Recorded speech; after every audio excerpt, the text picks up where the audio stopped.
श्रद्धेय धीरेन्द्र शास्त्री जी को बॉर्डर पर भी बैठाया जा, एक बार पाकिस्तान के बॉर्डर पर, एक बार इधर बांग्लादेश के बॉर्डर पर, हर बॉर्डरों पर इनको लगाया जा कि किधर से घुसपैठ हो रही है, वहीं बैठे बैठे किताब पर लिखें और फोर्स को आदेश करें कि आप इधर करिए, उधर से घुसपैठी आ रहा है। पूछिए ना जनमानस से कि ये भी कर पाएंगे। धीरेन्द्र शास्त्री केवल भूत पकड़ते हैं। जय बजरंग बली, वो बजरंग बली का दरबार बताते हैं। जी जी। बजरंग बली कौन थे कि इस भारत नहीं पूरी दुनिया से 13 गुने बड़े सूर्य को रात में जन्मे भोर में घोंट के बैठ गए। पूरी दुनिया से 13 गुने बड़े सूर्य को घोंटा तो हनुमान जी की अनुयायी नहीं, स्वयं धीरेन्द्र शास्त्री जी बता दें। एक आधा किलो के ईंटा घोट के देखा मैं। लेकिन सर मैं भी उनका वीडियो देखा हूँ कि वो जैसे ही कोई उनके दरबार में आता है और एक उनकी डायरी उसमें लिख देते तुम्हारी ये समस्या है, और लोग बोलते भी ये बाबा कुछ नहीं करते हैं। मैं कह रहा हूँ कुछ नहीं करते हैं, उनकी जानकारी होती है वो चीज बताते हैं। वो है उस दरबार में बहुत बड़ी ताकत, मैं मान जाऊंगा कि है आपके अंदर ताकत। अब वहां जो पाखंड चलता है बाबू ना, इसीलिए मैं बार बार इस चीज को कहता हूं कि भारत के पढ़े लिखे लोगों को जानवर बना दिया गया है। पूरी दुनिया का भूत लाद दे धीरेन्द्र शास्त्री जी मेरे ऊपर, कहते हैं मैं आता हूं उनके दरबार में, खिला दे मुझे, लिख करके बता दे मुझे कि क्या समस्या है। हमारे लोग ही जिनको हम कह रहे हैं वही हमारा विरोध कर रहे हैं। देवी देवतन का देश है, यहाँ देवी देवता सृष्टि का मतलब पूरी दुनिया। जी, आज हमारे चैनल पर बिरहा महासंघ के राष्ट्रीय अध्यक्ष परम आदरणीय राजकुमार सर आए हुए हैं। सर आपका हमारे चैनल पर बहुत बहुत स्वागत है। जय भीम, नमो बुद्धाय। सादर जय भीम।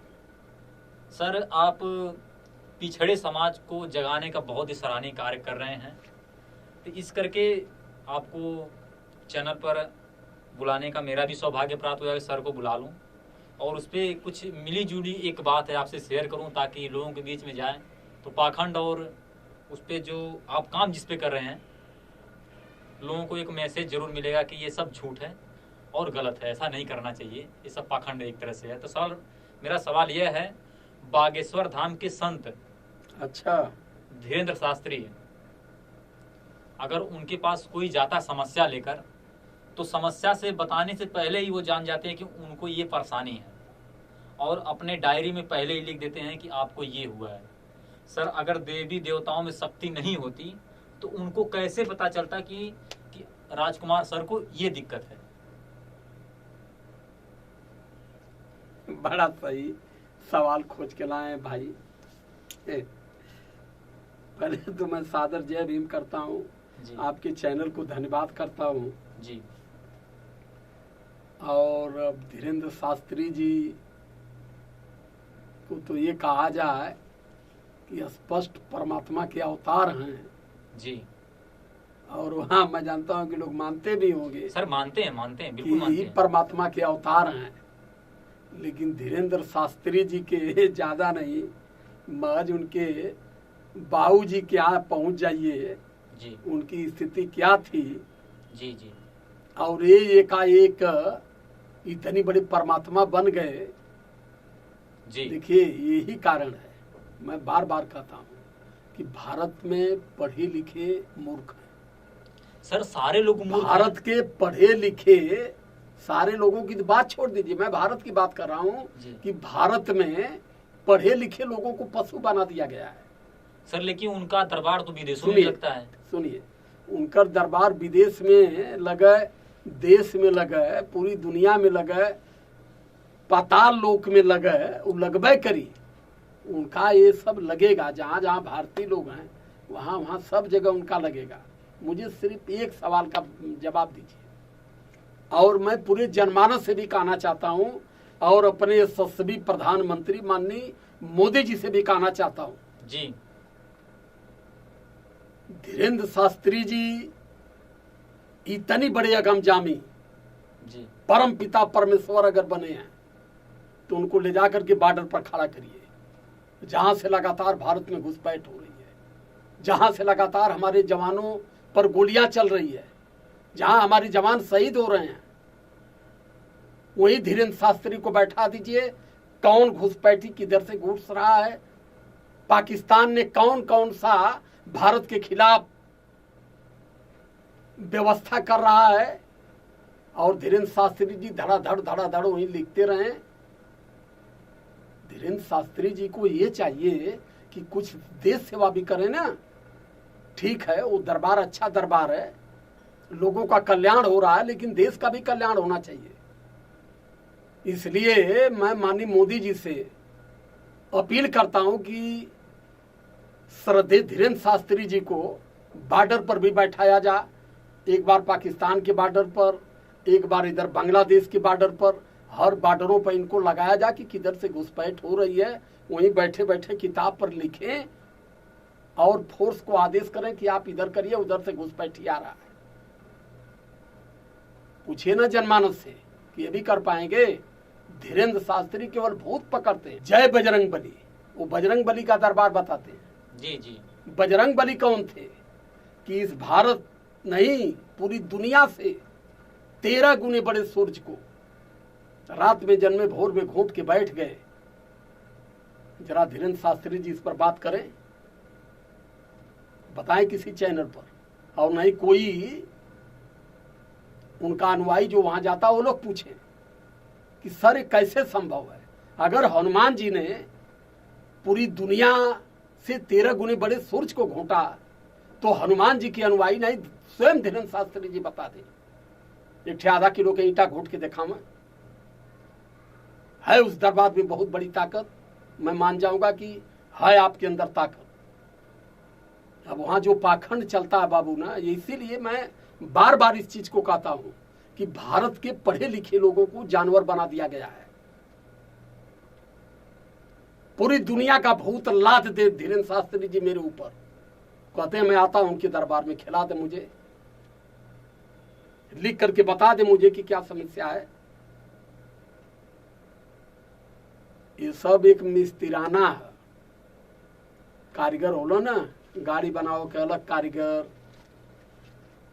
बिजली बनावा के अलग कारीगर, कंप्यूटर बनावा के अलग कारीगर, तो एक प्रकार का मिस्तिराना है बहू जी। ये मिस्तिराना तब चमकता है और वहां चमकता है जहां 100 में 99% महामूर्ख लोग होते हैं। सर अगर मूर्ख होते तो वहाँ पे भारत के बहुत बड़े बड़े सांसद भी गए हुए हैं, तो सर वो भी मूर्ख हैं। और क्या है, और क्या है, और क्या है वो बड़े बड़े सांसद कहां से पैदा हो गए। बड़े बड़े सांसदों को यहाँ की गरीब जनता जो भूखों मर रही है वो वोट दे करके उनको सांसद में भेजी है। ये जो बड़े बड़े सांसद वहां जा रहे हैं ना, वो सब इस देश में पाखंड को बढ़ाने के लिए कि लोगों पर भरोसा हो। मेरी लड़ाई फेल क्यों हो रही है, बाबा साहब फेल क्यों हुए, संत गुरु रविदास फेल क्यों हुए, पेरियार रामास्वामी नायकर फेल क्यों हुए? क्योंकि लोगों को मूर्ख बनाने में ये लोग आगे निकल गए और ये जनता भेड़ की तरह उनके पीछे दौड़ पड़ी। अपने महापुरुषों के त्याग और बलिदान को कभी ये जनता नहीं समझ पाई, इसलिए वो सक्सेस हो गए। लेकिन सर मैं भी उनका वीडियो देखा हूँ कि वो जैसे ही कोई उनके दरबार में आता है और एक उनकी डायरी उसमें लिख देते तुम्हारी ये समस्या है, और लोग बोलते भी ये बाबा कुछ नहीं करते हैं। मैं कह रहा हूँ कुछ नहीं करते हैं, उनको जानकारी होती है वो चीज बताते हैं। वो मैं बता रहा हूं उसको, स्पष्टीकरण कराओ उससे। एक अभी जल्दी 10-15 हाथी लेकर के सब जा रहे थे, हम भी उधर से मोटरसाइकिल से आ रहे थे, तो हमको रोक लिए, कहे कि अरे रुकिए रुकिए रुकिए भक्त रुकिए, हम हरिद्वार जा रहे हैं और वहां बहुत बड़ी जग करवा रहे हैं। हम कहने तब हम क्या करें बाबा? कहना कि आप जो है 501 रुपये का दान दे दीजिए हमको, उस जग में आपके पैसे को हम शामिल कर देंगे। हम कहले कि तो 500 तो हमारे पास ना है। तुरंत उन्होंने ऐसे चट से बाल नोचा, आप बाल नोच के बाल को ऐसे गोलिया के और ऐसे बाल को किया तो बाल राखी बन के गिरने लगा। जी। और कहा कि हाथ को बंद करो। जब हमने हाथ को बंद किया तो 1 रुपये का सिक्का बन गया। इतनी बड़ी ताकत, वहीं हम कहे कि तुम्हारे अंदर अगर इतनी बड़ी ताकत है तो तुम पैदल चल के चंदा मांग के जा रहे हो हरिद्वार में जग कराने।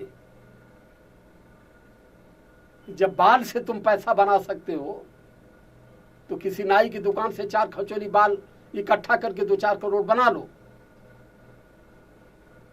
ये एक सफाई होती है भैया। इस विषय भारत हमारा इसी में तेज है। और भारत के लोग आज तक अपने आप को इसीलिए नहीं समझ पाए। हमारे लोग ही जिनको हम कह रहे हैं वही हमारा विरोध कर रहे हैं। मतलब देवी देवतन का देश है, यहाँ देवी देवता सृष्टि का मतलब पूरी दुनिया जी।